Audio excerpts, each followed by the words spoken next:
All right, what's up, everybody? We're back with another edition of Everyday Hoops. Hope you guys are having a good one. Today, we have another episode of the Look-In series, a series of at the end of each team's season. I go in, recap their season, look at the future, all the stuff like that surrounding the team. Today's episode is on the NBA champion Boston Celtics. Got some stuff to talk about with this team here in today's video. Thank you guys for the views on the videos and the shorts recently.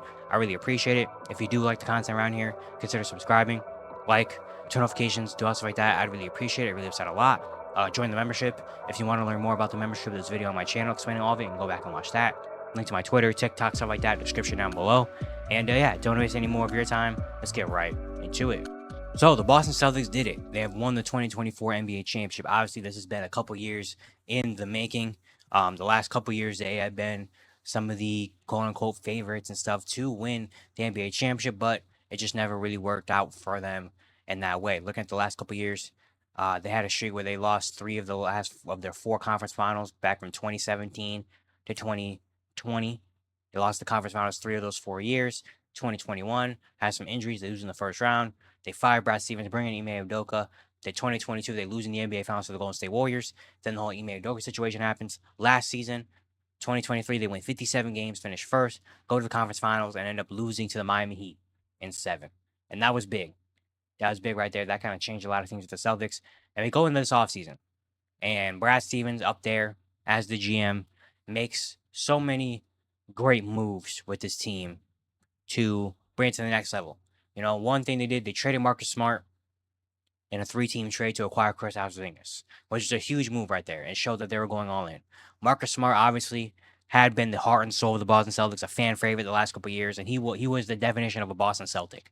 You know, like you couldn't see him in any other jersey. And to make that move and to trade a guy that integral to your organization, not just playing wise, but for the team and for the fans and everything, it had to work out. You just knew you had to. It was a move you had to make to get better, and it's something you only do if you know for sure this is gonna work. And Kristaps Porzingis came in and was big. Then they make the Jrue Holiday trade, where the Bucks acquire Damian Lillard. Jrue Holiday gets thrown into the mix and get to Portland, where he's kind of there.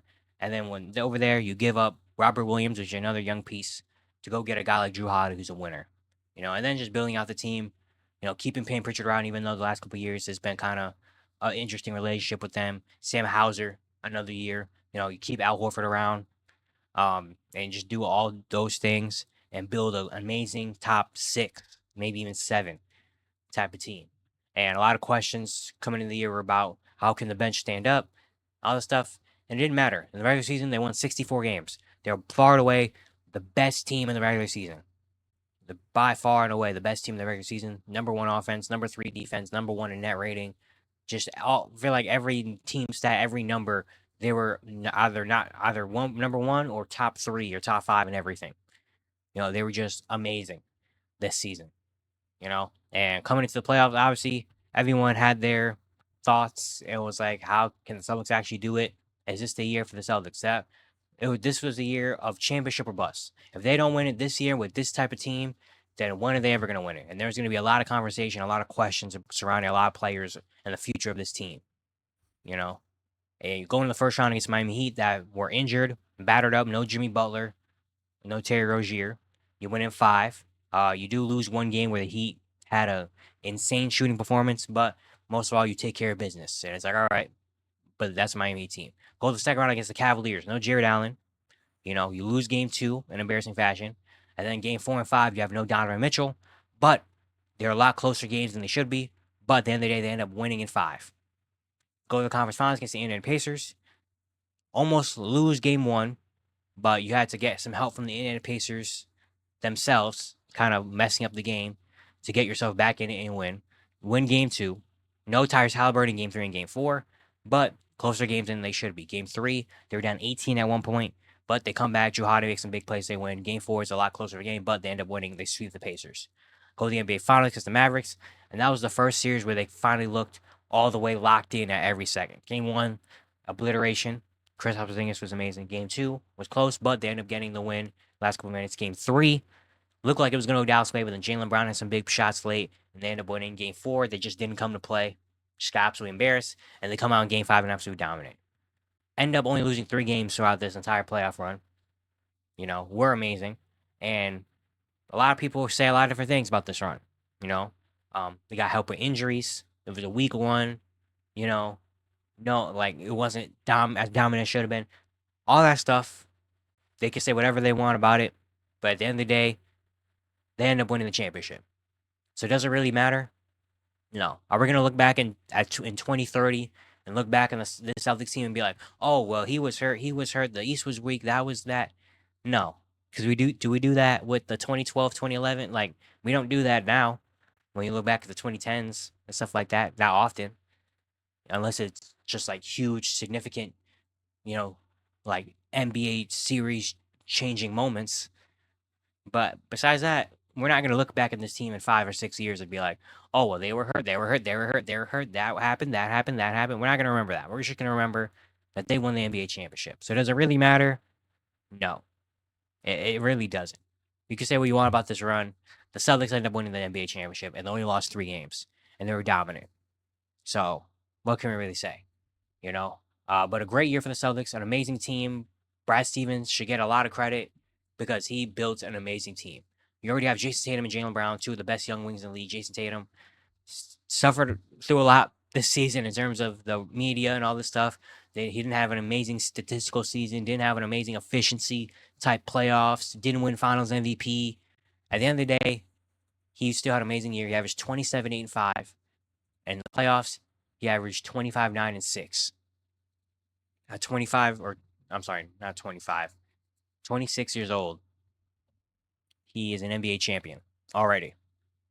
Despite all the, with all the things he's already done throughout his career, he finally has an NBA champion. He finally did it. Jaylen Brown, honestly, for me, Jaylen Brown was probably the most consistent player for the Celtics in this playoffs. Regular season, 23, 5, and 3, doing good stuff. Playoffs, he averaged 24, 6, and 3 on 51% shooting. He was phenomenal. And then the acquisition, Derek White, who they acquired, I think, last year or the year before the trade deadline. He was amazing. He's probably the best role player in the game right now. He averaged 15, 4, and 5 with steal and a block, 46, 39, 90 shooting. Playoffs, he averaged 16, 4, and 4 on 45, 40, 92 shooting with a block. He's incredible. Kristaps Porzingis, regular season, he was great, 20 and 7 with almost 2 blocks and 51% shooting, 37% from 3. Playoffs, he only played in 7 games out of the 19. But when he did play, he was good, and he's a big part. He was what, to me, made the Celtics the best team in the league was Porzingis. But he also showed throughout the playoffs that they didn't specifically need Porzingis all the time because that's how good they were. Jrue Holiday. Jrue Holiday throughout the regular season, honestly, forgot sometimes that he was even on the team. That's how deep this team is. But in the playoffs, he was so valuable. He showed who Jrue Holiday really was. 13, 6, and 4, 50, 40, 90 shooting. Incredible. Had some big games. Honestly, he had a conversation to win Finals MVP. He was incredible. Incredible. Al Horford, obviously, doing his thing, coming off the bench for a lot of the season. Going in the playoffs, he became kind of the full-time starter. Averaged 9.72 on 36% shooting from 3. Just at 37 years old, he's still such a valuable player. He finally has a ring, which I really love that he finally has a ring. It just seems right. And then getting some other guys. Payne Pritchard. Played all 82 games of the regular season. Playoffs. Played every game. Did his thing. Came in. Had some big shots. He became the half-court shot king, apparently. Tried defensively. Sam Hauser as well. 38% shooter from 3 in the playoffs. Was an amazing spacer and held his own on the defensive end. And then when they needed guys like Luke Cornett to come in sometimes, he did. He had some moments. Xavier Tillman. Just feel like they just did everything right. Got this run. Did everything right. And now we look onto the offseason. Can they do it again? Yes. They have cap space. $63 million cap space near the bottom of the league in terms of cap space and stuff. Look at this team. This team is going to be back next year. The only free agents they have right now is Luke Cornett, Steve Mikhailuk, and Xavier Tillman, who are guys that played but aren't really big factors in this team. And then even then, O'Shea Brissett player option. Neemias Queta, Sam Hauser, restricted free agents. Sam Hauser probably going to get some money. It's not like you have to pay him a lot. So next year, this team, the core 6, the Jays, Porzingis, Jrue, Derek White, Al Horford, are all going to be here next year. And especially with Al Horford confirming he's coming back next year. So why can't they do it again? Why can't they do it again? You know, why can't they do it again? Now, the year after this, that's where question can be involved. Jason Tatum is eligible for money this offseason as well, which he's going to get paid. Really, the big thing is Derek White. He's eligible for money, but Jason Tatum's going to get his money. Jaylen Brown already got his money. He's the highest paid player in the NBA. Porzingis still has 2 years left. Jrue Holiday still has a couple years left in his contract. So, Al Horford, it's a contract, but let's be honest, he's probably retiring after next season, I would assume. So, like, Derek White is really the big question. Not even next year, but the year after. He's eligible for an extension this offseason. They're probably not going to have the money, especially with the way he's playing. They might not have that much money to give him. So, but that's not something you have to worry about next year. That's something you have to worry about after. But next year, they're going to be back. They're going to be back. So, honestly, I'd bet my money they're probably going to be the favorite coming into next season because they're basically bringing back the same team next year. And so, is this the start of kind of a dynasty, another dynasty in Boston for the first time since like the 80s? Is this time for a dynasty? Maybe. At least they can at least get one more with this crew team. After next year, of course, then again it gets kind of complicated because what happens with Derek White? Is that Horford coming back? You know, what do they do with Jrue Holiday, Porzingis' money? Like, how does that come in? All that stuff. How are they going to fill out the rest of the roster? But at least for next season, they should be the favorites to win another one. Because as long as they have this top 7 or 6, you know, I feel like anything's possible for them. So yeah, very excited to see what happens to the Celtics next year. Can they do it again? Let's see. But yeah, it's gonna be it for today. Hope you guys enjoyed. Once again, if you do like the content around here, consider subscribing, like, turn notifications, stuff like that. I'd really appreciate it. It really helps out a lot. If you missed any of the other Look In episodes, you can go back and check those out. Playlist up here. You can watch those. And yeah, I'll see you guys tomorrow.